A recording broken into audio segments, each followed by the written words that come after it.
Welcome to the Joseph Goldstein Insight Hour. This podcast is an expression of our shared interest in self-discovery.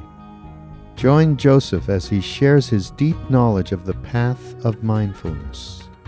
If you are interested in supporting this podcast, please go to BeHereNowNetwork.com/Joseph.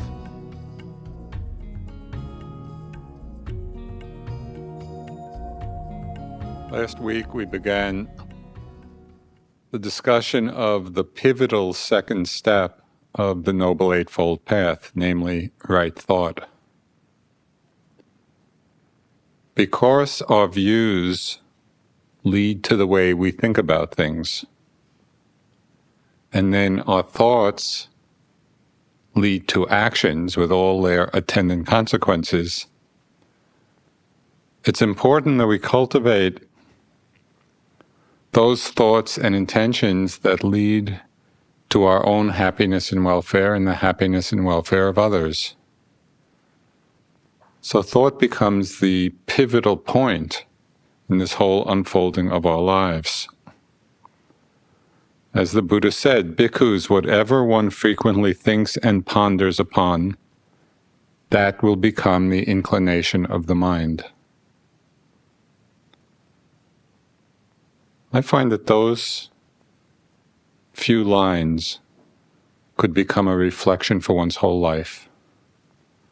Just remembering that. Whatever one frequently thinks and ponders upon, that will become the inclination of the mind. So as you might remember, the Buddha defined right thought, this step on the path, as thoughts of renunciation. That is, thoughts free of sense desire. Thoughts of goodwill, which are thoughts free of ill will, aversion. And thoughts of compassion, which are thoughts free of cruelty. So we've already spoken of the first of these, that is, the rewards of renunciation. So tonight I'd like to continue with the second part of right thought, which is the cultivation of goodwill, of lovingkindness. And the poet Rilke, in some beautiful language, captured the richness of this possibility, this way of being in the world with others. He said, once the realization is accepted that even between the closest people infinite distances exist, a marvelous living side by side can grow up for them if they succeed in loving the expanse between them, which gives them the possibility of always seeing each other as a whole and before an immense sky. And in our lives, we sometimes meet people who can see us whole, who see us whole as before an immense sky, who don't judge, who don't discriminate, and who seem to radiate feelings of genuine goodwill, genuine loving kindness towards everyone they meet. They may be well-known people like His Holiness the Dalai Lama, or Mother Teresa, or Martin Luther King Jr., or Gandhi. They may be different teachers that we've met who just radiate this feeling of love. Or they may be ordinary people in our lives who have this very great capacity for love. For those of you who've had the opportunity to meet His Holiness the Dalai Lama, you know that when you meet him, it feels like you are the most important person in the world. And that's because in that moment for him you are. He's giving you his undivided, complete, total attention. And we feel that. He said, I try to treat whoever I meet as an old friend. That would be a wonderful practice for us, to really take that to heart and to practice treating everyone we meet as an old friend.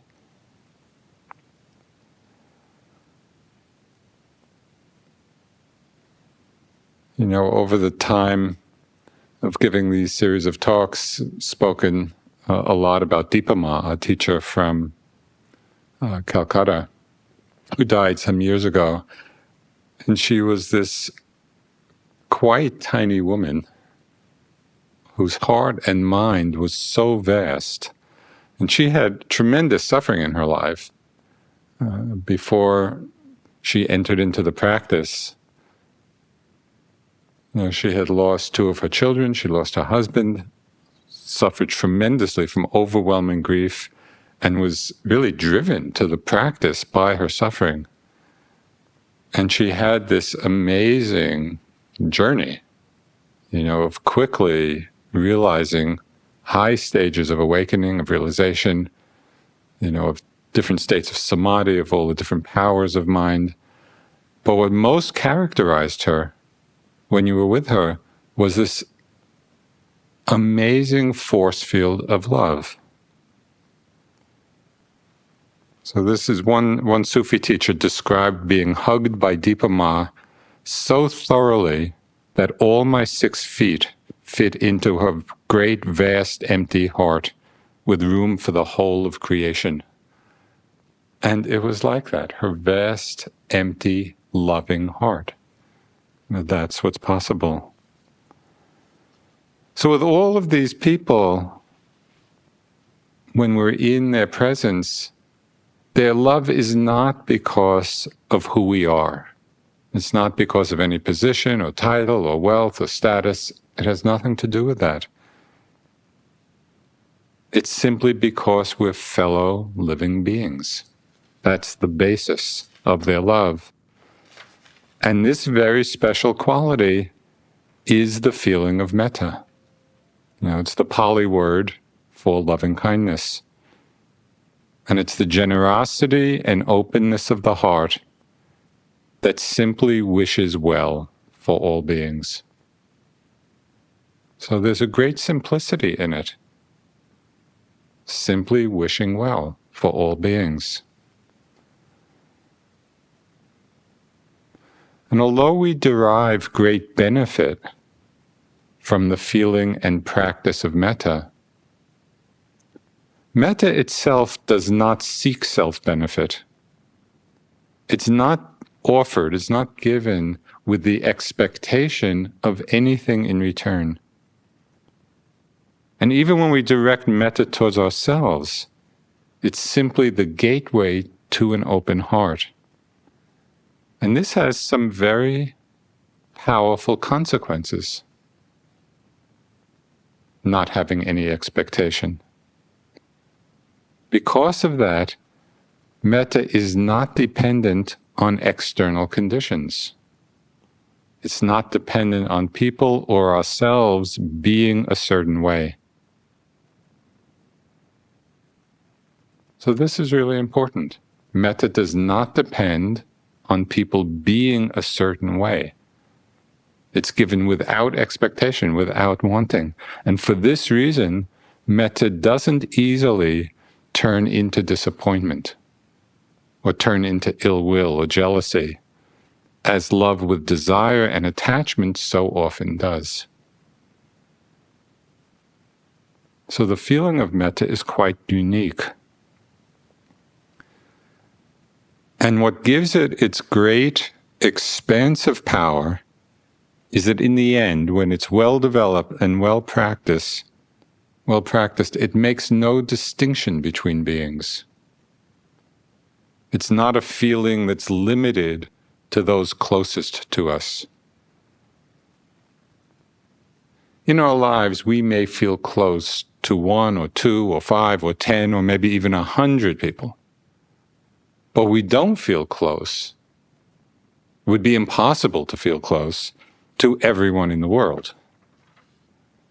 Metta, though, has just this power to embrace all beings because it is the simple wish, may you be happy.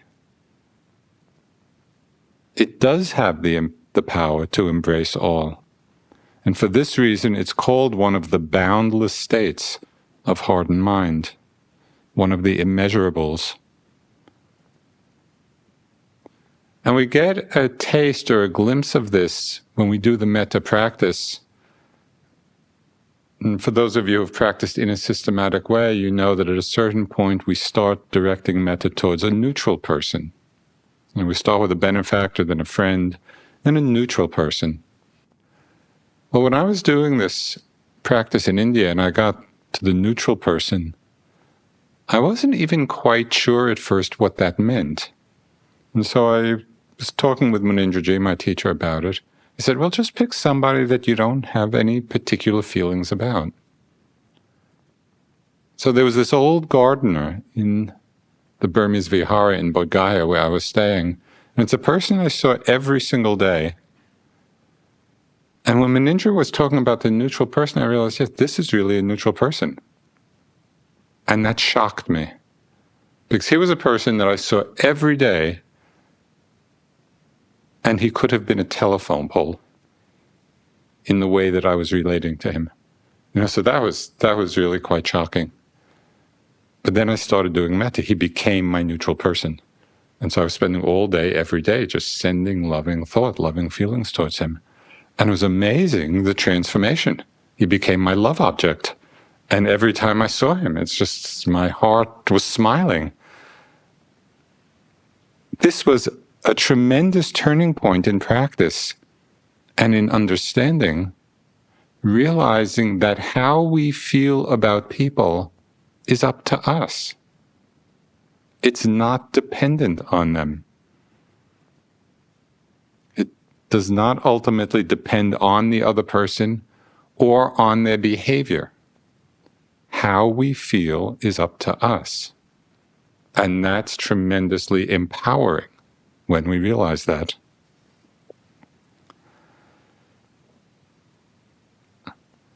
There is great purity and kind of quiet happiness in moments of genuine metta, because in those moments, it's not mixed with anything harmful. There's nothing unwholesome in those moments. The only wish is for others or ourselves to be happy, to be free of enmity, to be free of hatred, to be at peace. A moment of metta is really like a moment of pure gold. I want to read a little bit just from the Metta Sutta. This is the discourse the Buddha gave on loving-kindness, so this is just part of it in his words. So we should practice wishing in gladness and in safety, may all beings be at ease. Whatever living beings there may be, whether they are weak or strong, omitting none, the great or the mighty, the seen and the unseen, those living near and those living far away, those born and to be born, may all beings be at ease. Let none deceive another or despise any being in any state. Let none through anger or ill will wish harm upon another. Even as a mother protects with her life her child, her only child, so with a boundless heart should one cherish all living beings, radiating kindness over the entire world, spreading upwards to the skies and downwards to the depths, outwards and unbounded, free from hatred and ill will.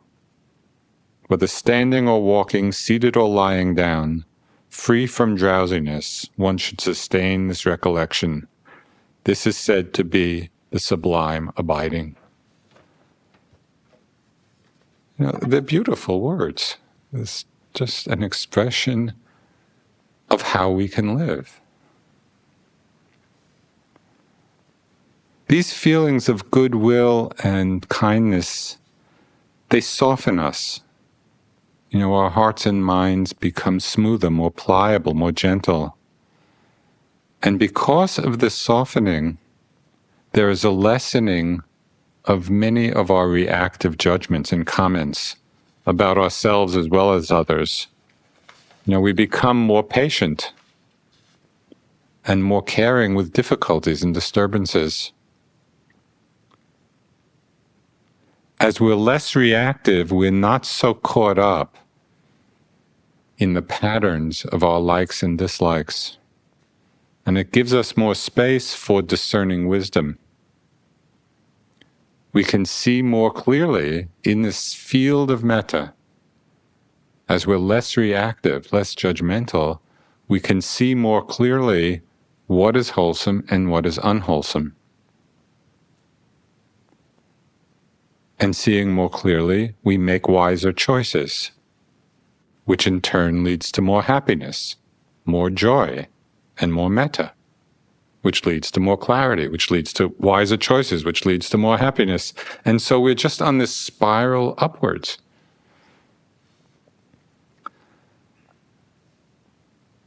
And as the metta, as this feeling of love, of openness grows stronger and steadier, we feel much more tolerant of the quirks of others and of ourselves. We're less judgmental, and we start to live gradually in this growing field of goodwill and good humor. We start holding ourselves and others with a much lighter heart.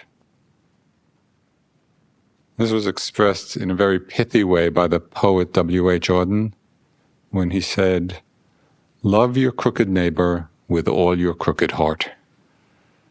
And it's just that acknowledgement, we're all in this together. The beauty and the power of the Buddhist teachings are that they're not something simply to admire, in others, but rather there's something to practice and develop and cultivate in ourselves.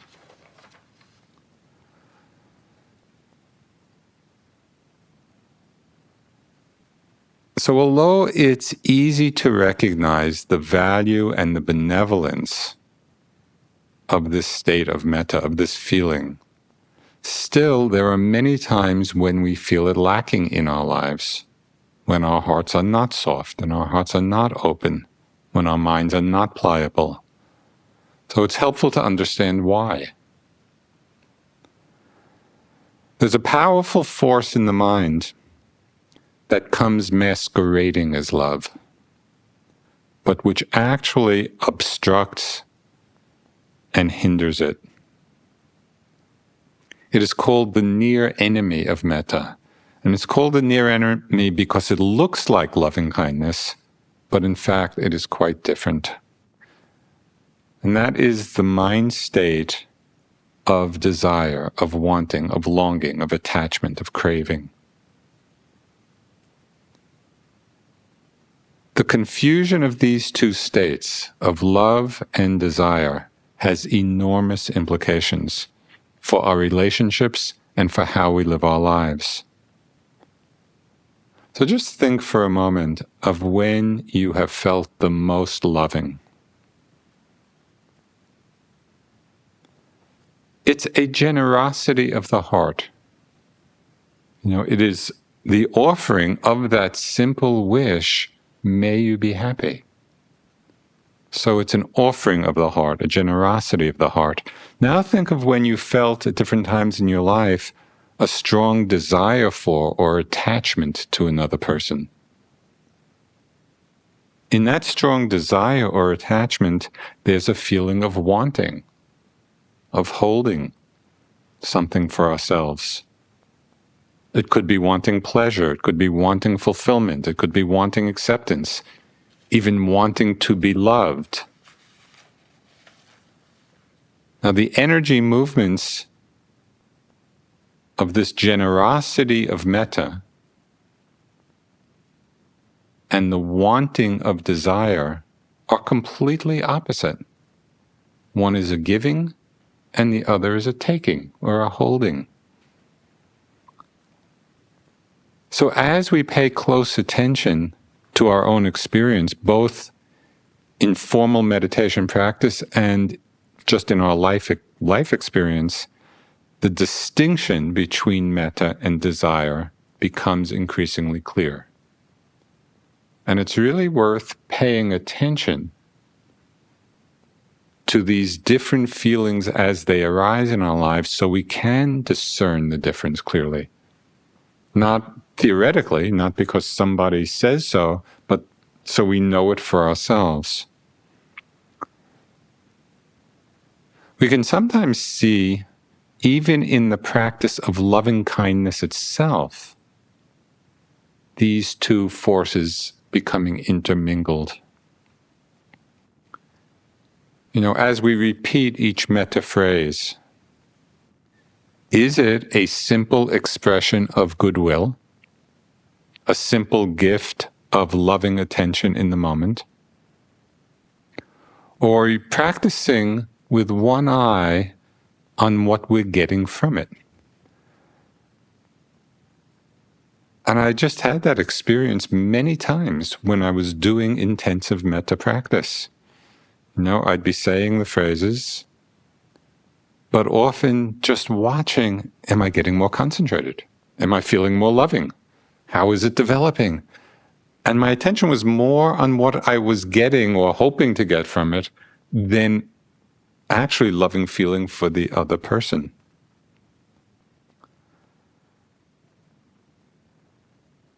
Or we might be saying the metta phrases, but the underlying motivation of them might be, may you be free of all those annoying, irritating qualities that make me feel aversion. It's not really metta. Because again, we're forgetting that how we feel is up to us. The other person is not making us feel anyway.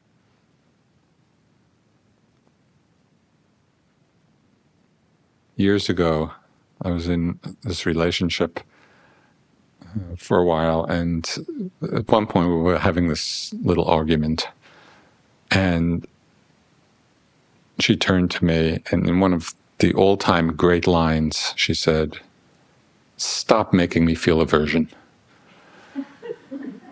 And I just started to laugh, which did not help the situation. Nobody makes us feel a certain way. How we feel is up to us. And when we get that, when we really understand that, there's a tremendous possibility for us. There are also situations in our lives when we delude ourselves, when we think we're practicing metta, but it's really something else.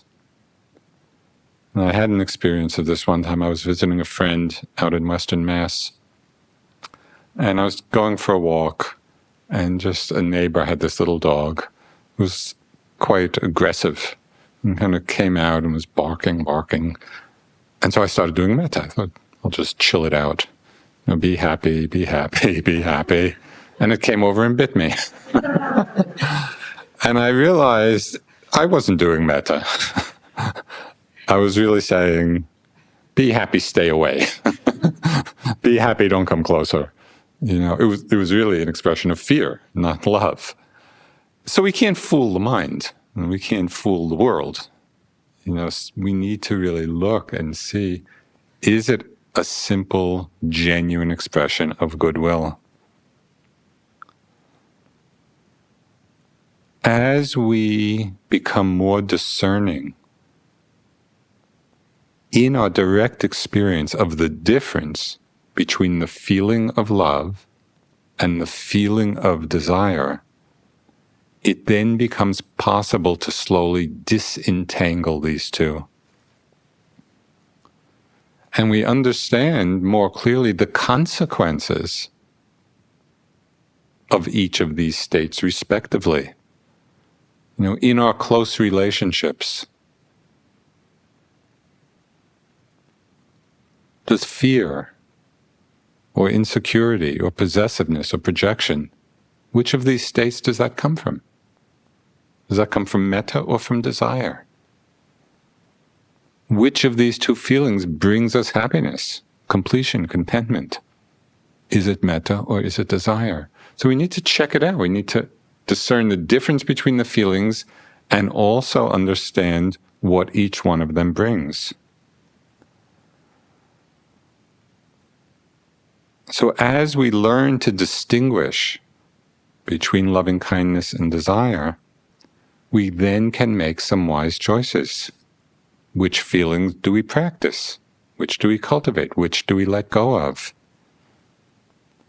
What we frequently think and ponder upon, that becomes the inclination of the mind. If we frequently have thoughts of desire, of wanting, of longing, that's the inclination. If we frequently have thoughts of loving kindness, of goodwill, that becomes the inclination. So all of this is part of right thought, the second step of the Noble Eightfold Path.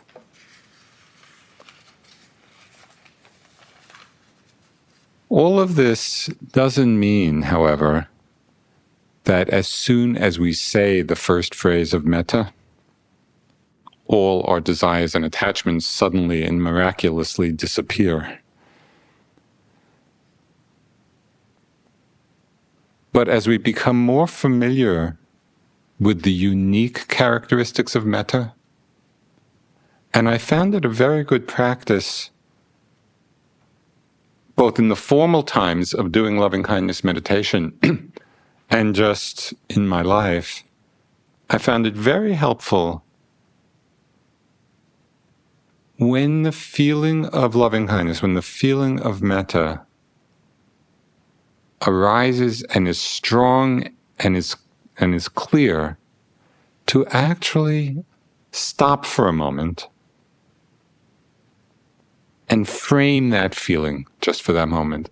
Really take a look at it, understand, oh, this is what the feeling of loving kindness is like. So we really see it clearly and understand its very unique qualities. Because the more easily we recognize it, the easier we can access it.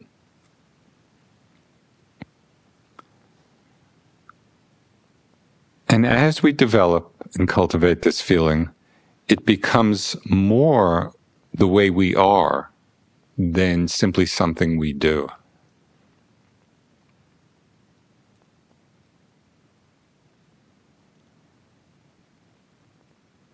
You've probably experimented, in your lives in different ways with the cultivation of this feeling. I found it very interesting and opening sometimes to practice metta just walking down a street. A lot of people passing by, I can be walking down the street, perhaps lost in my own world or where I'm going, or even being mindful of my bodily movement, but disconnected from the other people around me. And then I can simply start doing metta for everybody I pass, for everybody on the street. May everyone here be happy. May everyone here be peaceful. And it's amazing the change that happens in a moment. Instead of walking down the street being disconnected, all of a sudden our heart, our minds have expanded and become inclusive. It's like we gather everyone up in our field of goodwill.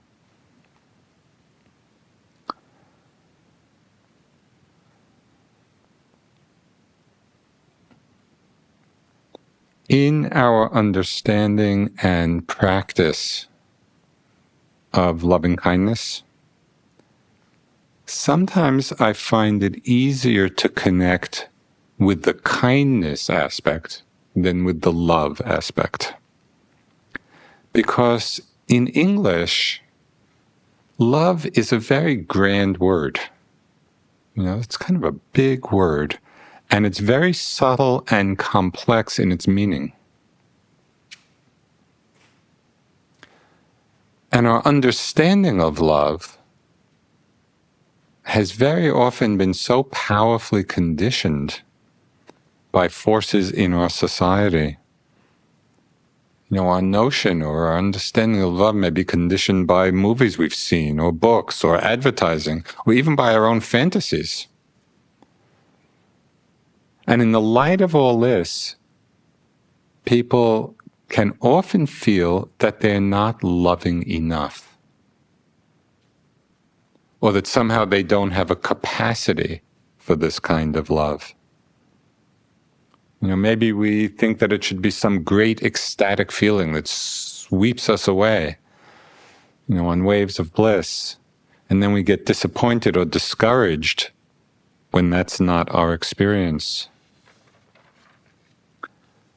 For me, kindness is a much more humble word. Kindness just feels very down to earth, very pragmatic. It's just a friendly and spontaneous responsiveness to people and situations around us. We can all be kind. That's not a complicated thing. Kindness is a basic and natural openness of heart that lets the world in. There was an article in the New York Times, and it's in Sharon Salzberg's book, Kindness Handbook. And it's a study. It was an article about a study showing that even babies, toddlers, under 2 years old, have this natural responsiveness, this natural quality of kindness in them. So I'll just read part of this article. It's quite amazing. This is from the article. Oops, the scientist dropped his clothespin. Not to worry. A wobbly toddler raced to help, eagerly handing it back. The simple experiment shows the capacity for altruism emerges as early as 19 months of age. Psychology researcher Felix Warneken performed a series of ordinary tasks in front of toddlers, young babies, such as hanging towels with clothespins or stacking books. Sometimes he appeared to struggle with the task. Sometimes he deliberately messed up. Over and over, whether Warneken dropped clothespins or knocked over his books, each of 24 toddlers offered help within seconds, but only if he appeared to actually need it. Video shows how one baby glanced between Warneken's face and the dropped clothespin before quickly crawling over, grabbing the object, pushing up to his feet, and eagerly handing back the pin. Warneken never asked for the help and didn't even say thank you, so as not to taint the research by training youngsters to expect praise if they helped. After all, altruism means helping with no expectation of anything in return. And this is the key. The toddlers didn't bother to offer help when he deliberately pulled a book off the stack or threw a pin to the floor. So this young, 18 months old, kind of the natural responsiveness to help, natural responsiveness of kindness. It's quite amazing. So that's within us. So the question is, how do we reconnect with the spontaneous kindness of a toddler? It's there. How do we reconnect with that in ourselves? The immediate cause for loving kindness to arise is the practice of focusing on the good qualities in people, good qualities in ourselves. We're all a package of qualities. Some are desirable, some are not so desirable. When we don't see the good in people, and focus instead on their annoying, irritating qualities, it's easy for ill will and judgment and anger and sometimes even hatred to arise. But if we can make it a practice, and it takes practice, to seek out and relate to the good in people, to the good in each person, then the feeling of loving kindness arises quite spontaneously. And at first this might require some effort, a change of mental habit, because we've often habituated ourselves to focus on what's negative, to pick out what's wrong. So we need to change the habit of our mind. And it's the recognition that we all have an inner remote, and we can change the channel. When we see that the mind is on the channel of aversion, seeing what's difficult in people, and if we see that, if we're mindful of it, we change the channel. And we just direct our attention, even if at first it takes some effort. We just change the direction of our attention, open up, become softer. Can we see the good in that person? And sometimes it's as basic as just recognizing that we're all human beings, that we're all suffering in one way or another. And just that, to recognize the commonality of us all. And as we develop this habit of seeing the good, even as we recognize the complexity, of the whole person, we really begin to respond in much more generous and loving ways.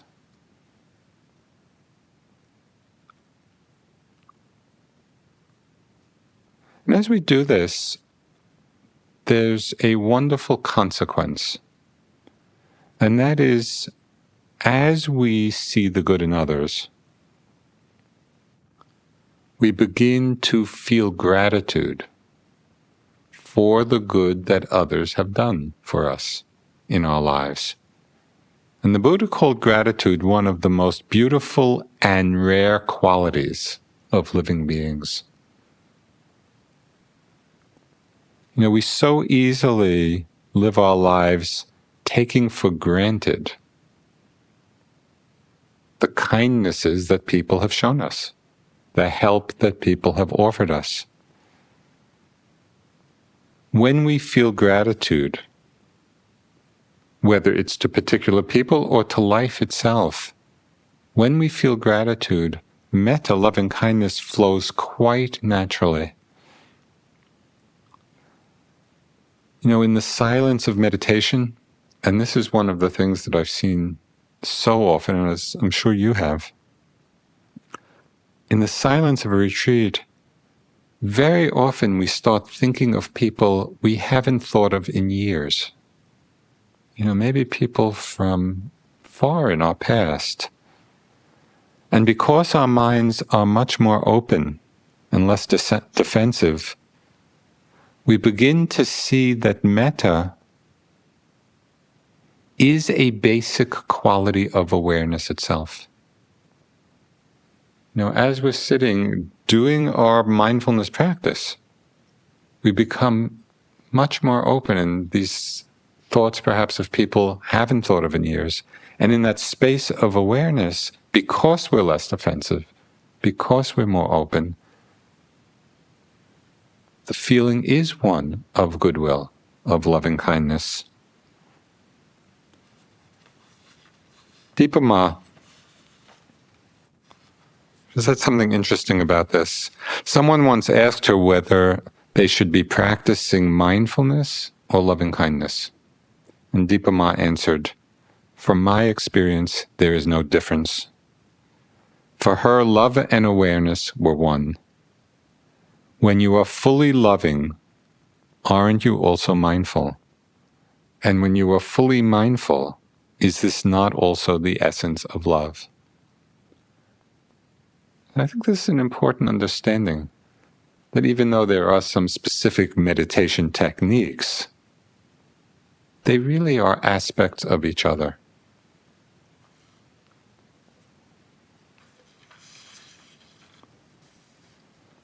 All of this doesn't mean that we'll never get angry or annoyed, because we will.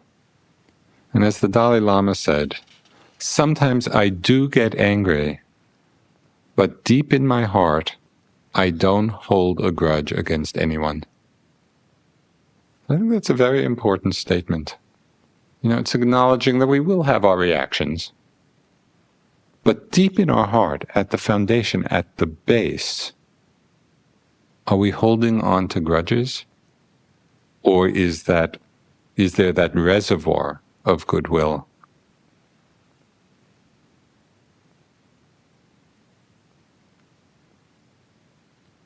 When we focus on the good of others, or focus on the good in ourselves, and feeling gratitude for that goodness, we can more easily open to a place of forgiveness. Not holding on so tightly to old grudges or hurts. And sometimes we can let go of an old hurt in a moment, just in a moment of seeing clearly. And sometimes it's a process, that happens over time. A very beautiful practice at the beginning of a sitting, or perhaps the beginning of each day, or the end of the day. We can just sit and simply ask for and extend forgiveness. If I have hurt or harmed anyone in my thought, in my words, my actions, I ask forgiveness. And I freely forgive anyone who may have hurt or harmed or offended me. There's an unburdening of the heart.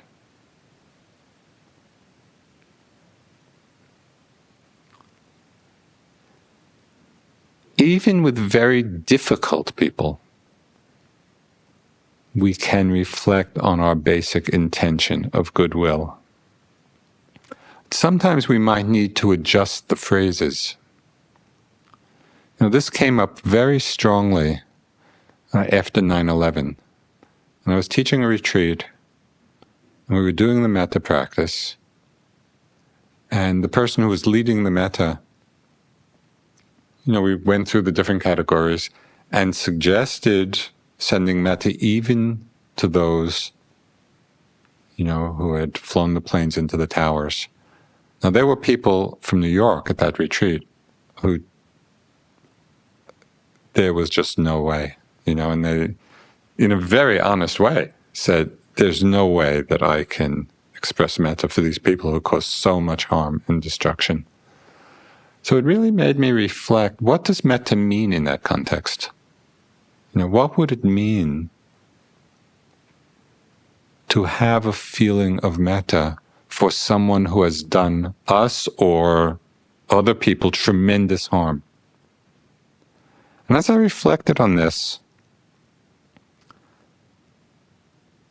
I realized that metta really is boundless.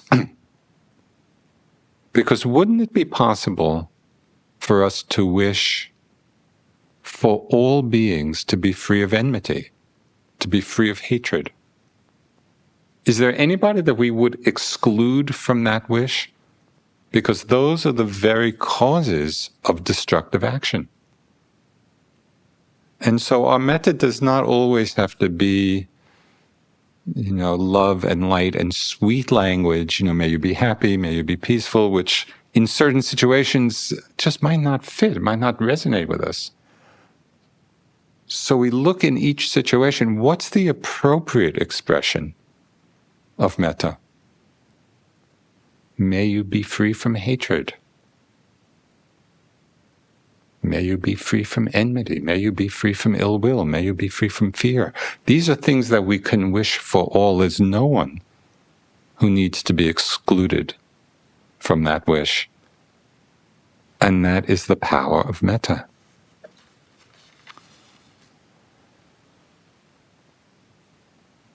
So the willingness to train the heart, to train the mind, whether in metta, in loving-kindness, or anything else, the training of the heart and mind requires great patience. It's not an instant gratification. It requires perseverance. It requires great patience. The Buddha called patience the highest devotion. And it really is. It's just devotion to that which we most value. And so we simply persevere. We keep on practicing. And what we frequently think and ponder upon, that becomes the inclination of our minds. We really begin to see this transformation.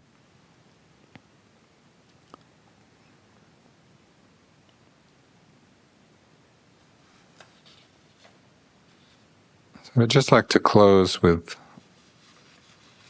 one teaching from Nyosho Ken Rinpoche, who was one of the great Dzogchen masters.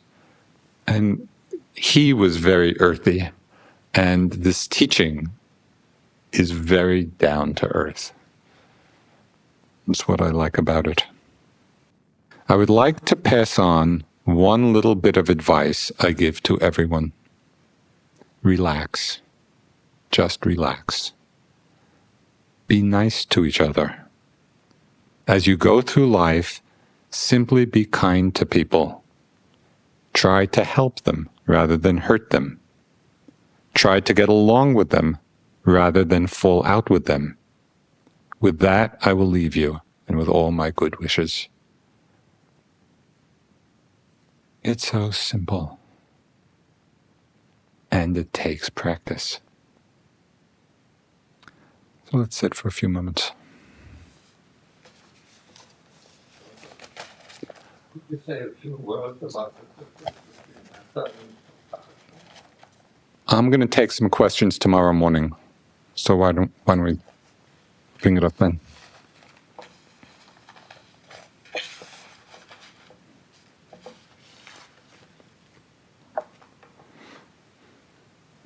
Let's just sit for a couple of minutes.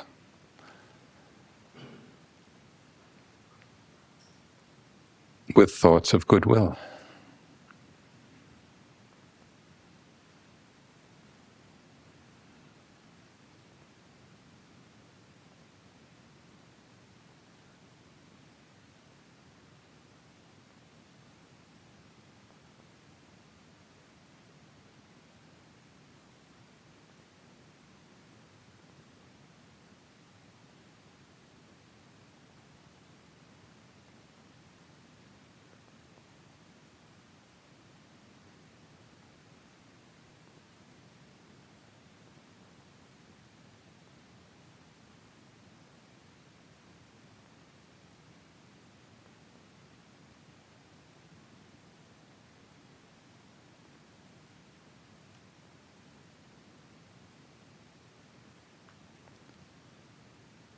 May all beings everywhere be free of enmity,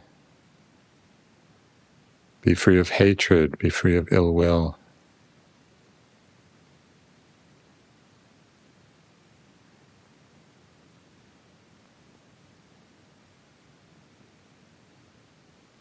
May all beings everywhere in all the directions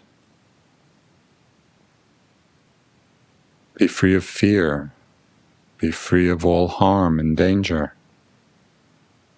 May all live in safety.